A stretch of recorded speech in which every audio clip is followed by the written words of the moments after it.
আমাদের অনেকেই মাঝে মধ্যে মাথা ব্যথায় ভুগি।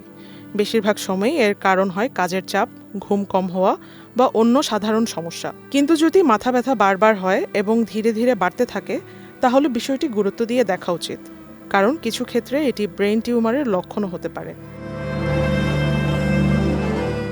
ব্রেইন টিউমার হলো মস্তিষ্কের কোষের অস্বাভাবিক বৃদ্ধি। মস্তিষ্ক আমাদের শরীরের সব কাজ নিয়ন্ত্রণ করে, তাই সেখানে টিউমার হলে বিভিন্ন ধরনের সমস্যা দেখা দিতে পারে। ব্রেইন টিউমারের একটি সাধারণ লক্ষণ হলো এমন মাথা ব্যথা যা ভোরবেলা বেশি হয়, ঘুম থেকে জাগিয়ে দিতে পারে এবং এর সঙ্গে বমি বমি ভাব বা বমি হতে পারে। এছাড়া হঠাৎ খিঁচুনি হওয়া, শরীরের এক পাশ দুর্বল হয়ে যাওয়া, হাঁটতে গিয়ে ভারসাম্য হারানো, কথা জড়িয়ে যাওয়া বা অন্যের কথা বুঝতে অসুবিধা হওয়াও গুরুত্বপূর্ণ লক্ষণ হতে পারে।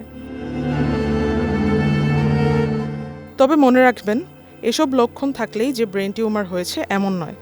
অনেক সাধারণ রোগেও একই ধরনের সমস্যা দেখা দিতে পারে।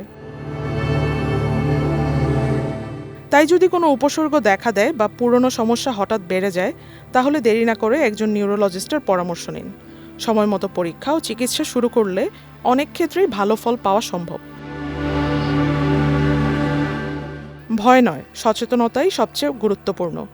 শরীরের অস্বাভাবিক পরিবর্তনকে অবহেলা না করে প্রয়োজন হলে চিকিৎসকের পরামর্শ নিন।